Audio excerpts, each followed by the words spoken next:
We go through tons of emotions every day, some positive, some negative. But do you understand your emotions very well?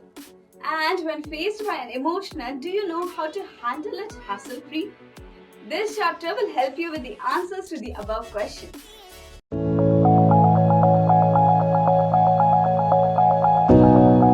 How to handle emotions using emotional intelligence. As humans, one of the most powerful distinguishers we carry with us are our emotions. The way we feel about things, people, situations, etc. We face both positive and negative emotions. What differentiates us is the ability to control our emotions.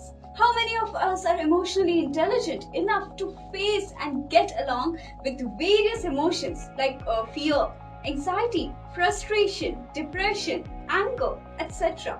Can we have control over our emotions? Yes, we can. But that doesn't mean eradicating emotions from life. Facing both positive and negative emotions is a compulsion in life. We cannot conquer our emotions, but we can definitely handle or control them with our emotional intelligence.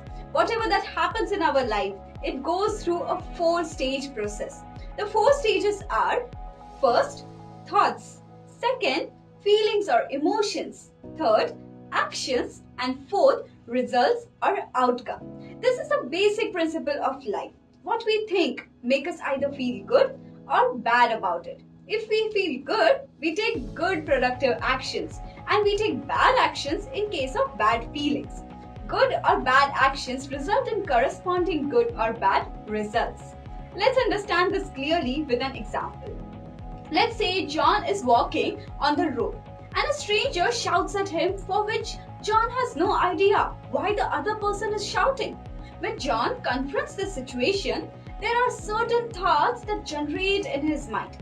Why is this guy shouting at me? How dare he shouts at me? This guy is insulting me. Did I unknowingly make any mistake? Will this guy hit me or what? What can I do in this situation? Etc. Most of these thoughts are unconscious, but John may not even aware that it is happening within him. These thoughts vary from person to person based on the attitude of the person. Based on the thoughts that are generated, John develops a feeling or creates an emotion. If he thinks, how dare he shouts at me, or this guy is insulting me, the relatable emotion is anger. If the thoughts are, will this guy hit me? Did I make any mistake? Then the relatable emotion is fear.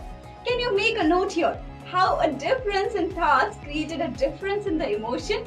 Now, based on the feelings and the emotions in which John is, he will take corresponding action. If John gets angry, then he might shout in return or might start a fight with the stranger.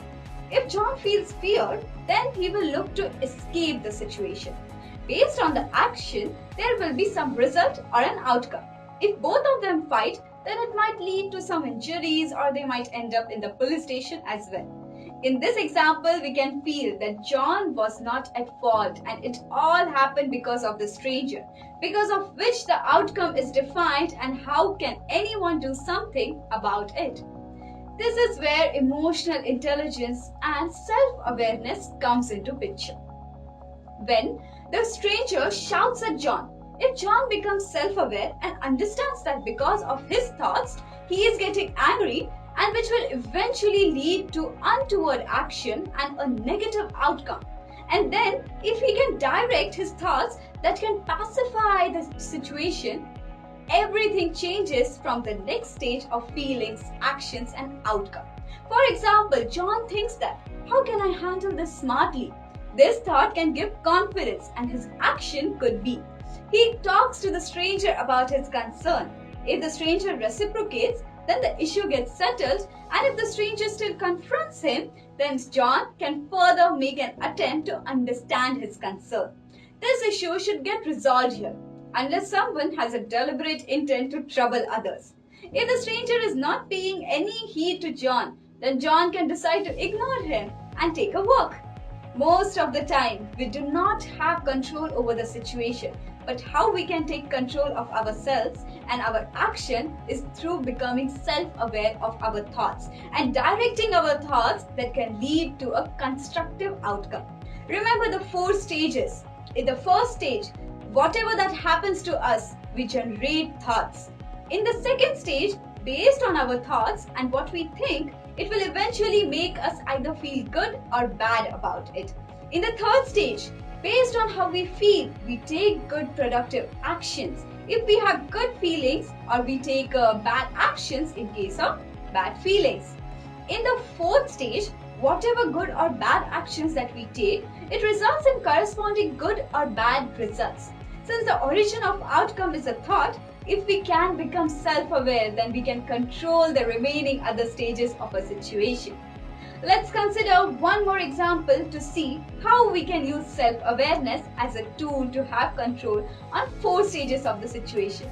Let's say Sunil has to give a presentation to his colleagues on the new product that is about to be launched.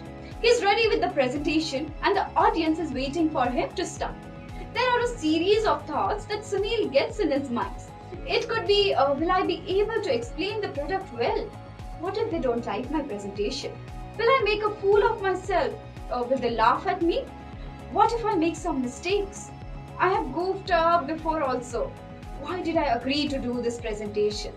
This is stage 1. And since most of the thoughts are negative, moving to stage 2, Sunil will obviously feel fear. Because of this fear, it will obviously show on his body language, and in stage 3, his body might become stiff. He might fumble in between. He might be nervous. He might avoid eye contact. He might start sweating, etc. Because of these actions, the outcome or result of the presentation will be obviously negative. Sunil can change this outcome by applying the self-awareness concept. Once he is aware of his thoughts and direct his thoughts constructively, like I am not so bad, I did it before also. If I can smile a bit, I can ease the nervousness. I practiced this presentation many times, hence I will be able to make it. I can laugh about my mistakes, that is not an issue.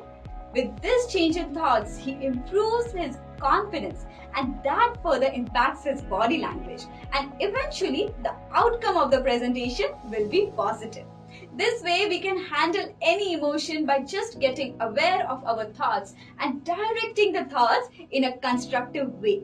We can have control on our actions, which will lead to a better outcome. Look at certain takeaways from this chapter. Emotions can definitely be worked on and bettered. The basic principle of what happens in life has 4 stages. First, thoughts. Second, feelings or emotions.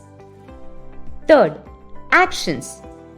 And fourth, results or outcome. The origin of all outcomes are thoughts. We don't have control over the situation, but we have control over our actions, which determines the outcome. Through self-awareness, we can control the outcomes.